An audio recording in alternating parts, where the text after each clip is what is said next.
हिंदी प्रतियोगिता के YouTube channel में आपका स्वागत है। आज हम डिस्कस करेंगे हिंदी साहित्य के टॉप 50 वन लाइनर क्वेश्चंस। तो वीडियो को ध्यान से देखें और एंड तक बने रहें। पहला प्रश्न है, किस नाटककार ने अपने नाटकों के लिए रंगमंच को अनिवार्य नहीं माना है?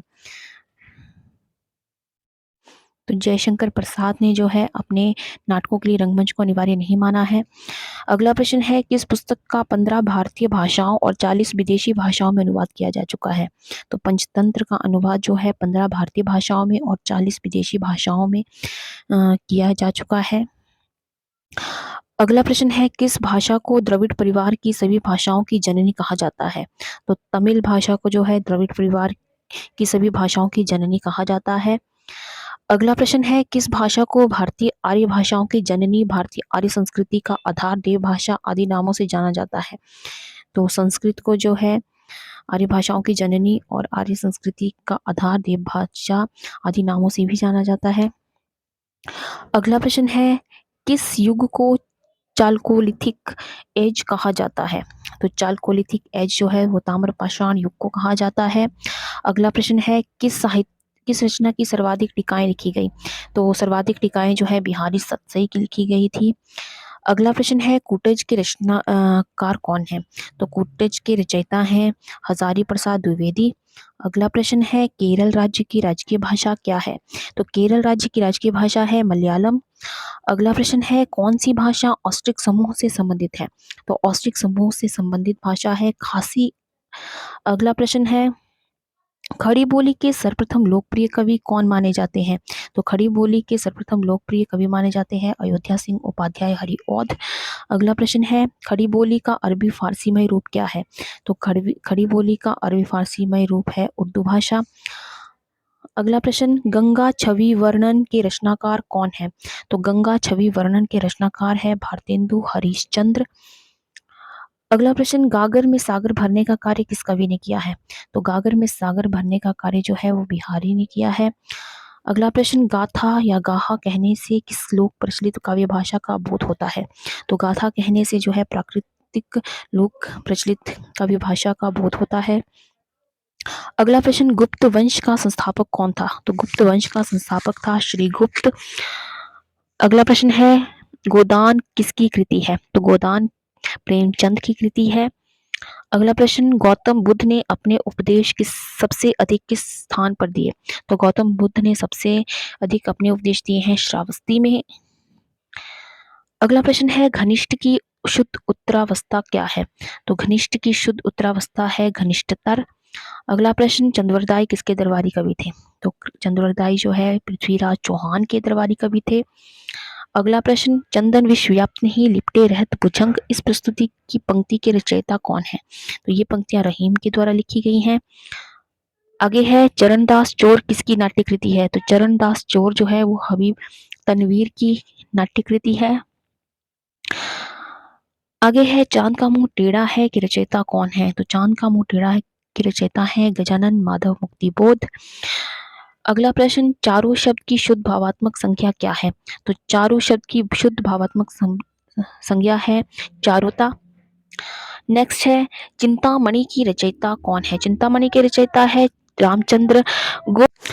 अगला प्रश्न है, चीनी यात्री ह्वेनसांग सर्वप्रथम किस भारतीय राजभाषा पहुंचा? तो चीनी यात्री ह्वेनसांग जो है सर्वप्रथम कपिशा पहुंचा था। अगला प्रश्न है, चीनी तिब्बती भाषा समूह की भाषाओं के बोलने वालों को क्या कहा जाता है? तो इन्हें निषाद कहा जाता है।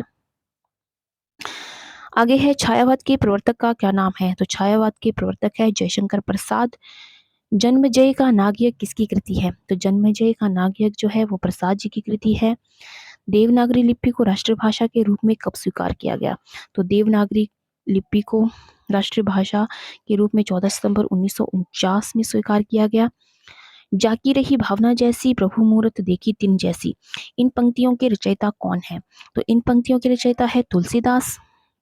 जो अपनी जान खपाते हैं उनका हक उन लोगों से ज्यादा है जो केवल रुपया लगाते हैं, ये कथन गोदान के किस पात्र का है? ये कथन जो है वो महतो का द्वारा दिया गया है।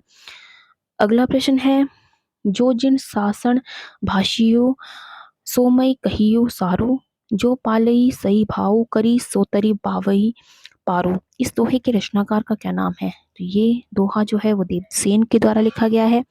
अगला प्रश्न है, ज्ञानपीठ पुरस्कार किस क्षेत्र के में सर्वश्रेष्ठ कार्य के लिए दिया जाता है? तो ये साहित्य के लिए दिया जाता है।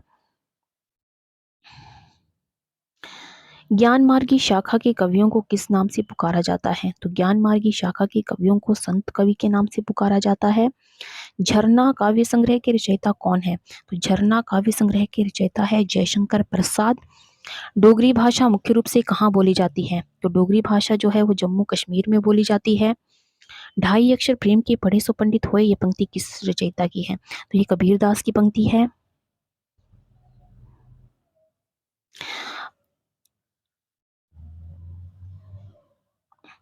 तक्षशिला नगर किन नदियों के मध्य स्थित है?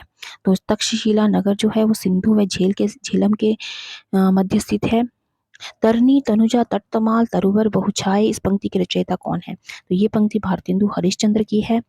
तरुवर फल नहीं खात है, सरवर पियरी नहीं पान, इस पंक्ति के रचयिता कौन है? तो ये पंक्ति रहीम के द्वारा लिखी गई है।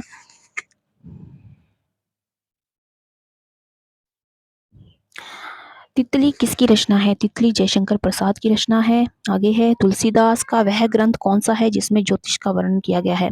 तो वो है रामाज्ञा प्रश्नावली।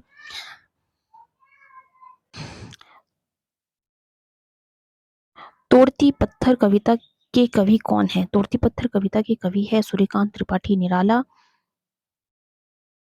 तोड़ती पत्थर कैसी कविता है? तो तोड़ती पत्थर जो है यथार्थवादी कविता है। अगला प्रश्न है, त्यागपत्र उपन्यास किसकी रचना है? तो त्यागपत्र जो है जिनेंद्र कुमार की रचना है। अगला प्रश्न है, दरवाजे से चंडालगढ़ी की तरफ नजर दौड़ाते पर एक अद्भुत दृश्य दिखाई देता है, इस पंक्ति के रचनाकार कौन है? तो इस पंक्ति के रचनाकार है राहुल सांकृत्यायन जी। रामचरितमानस में प्रधान रस के रूप में किसको मान्यता मिली है? तो रामचरितमानस में प्रधान रस के रूप में भक्ति रस को मान्यता मिली है। अगला प्रश्न है, दुखी जीवन की कथा रही क्या कहूँ आज सो नहीं कही, इस पंक्ति के रचयिता का क्या नाम है? तो इस पंक्ति के रचयिता है सूर्यकांत त्रिपाठी निराला।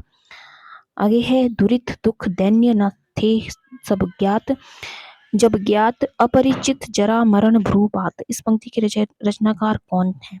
तो इस पंक्ति के रचनाकार हैं सुमित्रानंदन पंत जी। तो ये थे आज के टॉप 50 मोस्ट इम्पॉर्टेंट क्वेश्चंस। इन्हें आप बिल्कुल ध्यान से देखें और इन्हें पढ़ें, इन्हें याद करें, क्योंकि एग्ज़ाम में कई बार ये प्रश्न पूछे गए हैं और आगे भी पूछे जा सकते हैं। तो आज की वीडियो में बस इतना ही। मिलते हैं एक नई वीडियो में कुछ नए प्रश्नों के साथ। तब तक के लिए जय हिंद, जय भारत।